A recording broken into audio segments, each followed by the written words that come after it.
श्री शिवाय नमस्तुभ्यम दोस्तों, मेरे चैनल ओम रूही व्लॉग में मैं रूही मिश्रा अपने चैनल में आप सभी का स्वागत करती हूं। महादेव की कृपा से आप सभी स्वस्थ होंगे ये भी कामना करती हूं।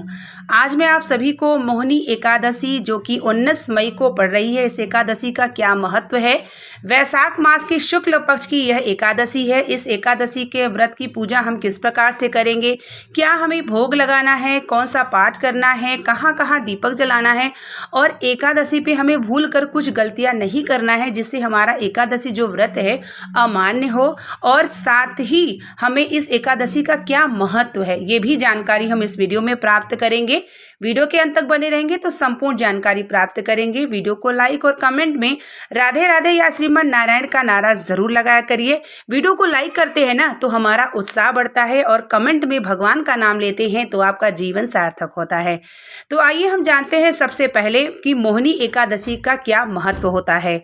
मोहिनी एकादशी का महत्व पद्म पुराण के अनुसार, विष्णु पुराण के अनुसार भगवान विष्णु इस एकादशी पर मोहिनी अवतार लिया था और मान्यता है कि इस एकादशी पर अगर हम विष्णु जी का पूजा आराधना व्रत करते हैं, दीपदान करते हैं, माता लक्ष्मी की पूजा करते हैं तो हमारी सभी प्रकार की मनोकामनाएं पूर्ण होती हैं और हमारे जो पाप होते हैं जाने अनजाने वह समाप्त होकर के मोक्ष के द्वार खुल जाते हैं।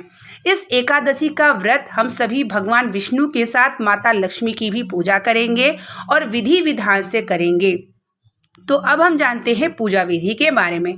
ब्रह्म मुहूर्त में उठ करके भगवान विष्णु का नाम लेते हुए स्नान करिए।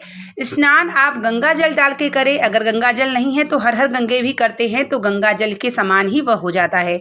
स्नान करने के बाद आपको भगवान सूर्य को सबसे पहले जल समर्पित करना चाहिए। और जो लोग मोहिनी एकादशी का व्रत करते हैं तो उन्हें पारण किस समय करना चाहिए, मैं स्क्रीन पे आप सभी को डाल दी हूँ, पारण का भी समय आप देख सकते हैं। उसके बाद आपको अपने घर के मंदिर में हाथ में तुलसी और जल लेकर के आपको संकल्प लेना चाहिए। अगर आपने नियम कर रहे हैं या आप पूजा कर रहे हैं या आप या व्रत कर रहे हैं, तीनों में आपको संकल्प जरूर लेना चाहिए। और साथ में अगर आप एकादशी का व्रत करना चाहते हैं या व्रत उठाना चाहते हैं तो वैशाख मास की इस एकादशी से आप व्रत को 1 वर्ष या आजीवन व्रत रहना चाहते हैं तो आप इस एकादशी से व्रत को संकल्प लेके उठा सकते हैं, क्योंकि वैशाख मास सबसे शुद्ध मास माना जाता है और साथ ही नारायण की पूजन आराधना भी की जाती है। तो वैशाख मास में अगर आप एकादशी व्रत करने को सोच रहे हैं तो इस एकादशी से आप व्रत को कर सकते हैं। देखिए, जीवन में सभी व्यक्ति को गृहस्थ जीवन में रहते हुए भी 1 वर्ष का एकादशी का व्रत का नियम का संकल्प जरूर लेना चाहिए। वो इसलिए होते हैं कि आपने अगर एकादशी का व्रत किया और आपने मनुष्य तन में, देखिए जाने अनजाने सबसे पाप होते हैं और एकादशी व्रत एक ऐसा होता है कि आपके पापों को समाप्त करके और आप जब मृत्यु होती है उसके बाद आपको मोक्ष की प्राप्ति होती है। यहाँ तक कहा गया है कि जो व्यक्ति एकादशी का व्रत करता है और किसी का अंतिम समय चल रहा हो तो अगर उसने एकादशी नहीं किया है तो आप अपनी 5 एकादशी उसे दान भी कर सकते हैं। हाथ में गंगा जल लेकर के आप ध्यान करके नारायण को आप कह सकते हैं कि 5 एकादशी मैं इसे दे रहा हूँ, तो भी उस व्यक्ति को मुक्ति मिल जाती है। एकादशी का बड़ा ही प्रमाण, बहुत ही महत्व बताया गया है और एकादशी भगवान स्वयं नारायण विष्णु के शरीर से उत्पन्न हुई हैं, तो इसलिए एकादशी का अनंत महत्व है। कहा जाता है शास्त्रों के अनुसार कि इस दिन तो हमें अन्न ग्रहण भी नहीं करना चाहिए।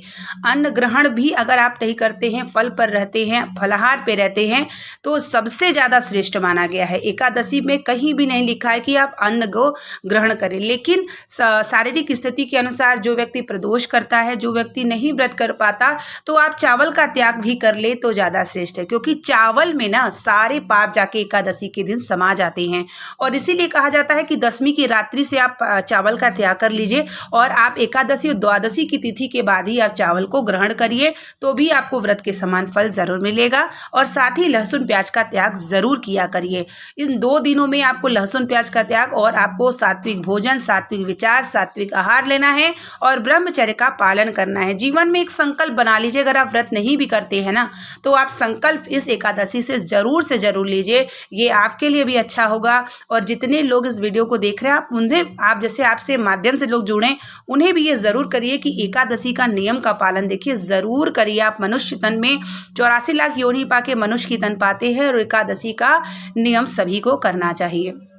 पूजा विधि: इस दिन हमें पंचामृत से भगवान नारायण, लड्डू गोपाल, शालिग्राम को स्नान कराना चाहिए। स्वयं पीले रंग का वस्त्र धारण करिए।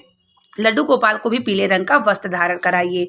पीला चंदन, इत्र, सेवा, लाल रोरी, पीला पुष्प, तुलसी से श्रृंगार करिए और इन्हें जो है पंचामृत से भोग या माखन मिश्री का भोग या चने गुड़ का भोग या केले का भोग, इनमें से कोई भी चीज़ आप लगा सकते हैं। साथ ही केले के वृक्ष की पूजा करना ज़रूर पूजा करिएगा। केले के वृक्ष की पूजा का विधान बनाया गया है और केले के वृक्ष में साक्षात नारायण निवास करते हैं और इस दिन केला आपको ग्रहण नहीं करना चाहिए। केला हमें न बृहस्पतिवार के दिन और ना ही हमें एकादशी के दिन केला खाना चाहिए। उसके बाद आपको शाम के समय अपने घर के मंदिर में बैठ करके विष्णु सहस्त्र नाम का पाठ ज़रूर से ज़रूर करना चाहिए और इस दिन माता लक्ष्मी के साथ नारायण की पूजा जरूर करिए। माता लक्ष्मी की श्रेष्ठ सूक्त का पाठ और भगवान विष्णु के लिए विष्णु सहस्त्र नाम का पाठ जरूर करें। श्रीमन नारायण या ओम नमो भगवते वासुदेवाय के मंत्रों का जाप तुलसी के माला से जरूर करिए। अब हम बात करते हैं दीपक की। तो सबसे पहले हम आपको बता दें कि अपने घर के मंदिर में आपको दीपक जलाना है। अखंड जला सकते हैं तो श्रेष्ठ है, नहीं सुबह शाम जलाइए। अपने मुख्य द्वार पे जलाइए। तुलसी के वृक्ष के पास दूर से जलाइए, उन्हें स्पर्श ना करिए। आंवले के वृक्ष के नीचे दीपक जलाइए। केले के वृक्ष के नीचे दीपक जलाइए। या इन स्थानों पर आपको मोहिनी एकादशी के दिन दीपदान जरूर करना चाहिए, क्योंकि आंवले के वृक्ष में नारायण निवास करते हैं। तुलसी माता स्वयं उनके शरीर से उत्पन्न है। केले के वृक्ष में भगवान नारायण का निवास होता है। इन स्थानों पर अगर आप दीपक जलाते हैं तो नारायण की कृपा आपको प्राप्त होती है। साथ ही गौ माता को इस दिन रोटी में घी लगा करके, गुड़ लगा करके आपको जरूर खिलाना चाहिए, या तो चना गुड़ भी आप खिला सकते हैं। पूंछों को स्पर्श जरूर करिए। गौ माता हमारी पूजनीय है। गौ माता को हमें प्रतिदिन पूजन करना चाहिए, कुछ न कुछ खिलाना चाहिए और एकादशी के दिन तो विशेष आपको यह करना चाहिए। मनुष्य लोक में अगर आपने जीवन प्राप्त किया है मनुष्य तन का, तो आपको एकादशी का नियम देखिए जरूर से जरूर करना चाहिए। भगवान विष्णु की आरती करें, क्षमा प्रार्थना करें, शंख की पूजा जरूर करें और लड्डू गोपाल के पास गौ माता, बांसुरी, सभी चीज़ों को जरूर रखिए। विधि विधान से अपने घर के मंदिर में सुबह शाम पूजा करिए, नारायण की आरती करिए, पंचामृत चढ़ा हुआ सब परिवार सहित भोग लगाइए, उनको स्नान किया हुआ जल पूरे घर में छिड़काव करिए।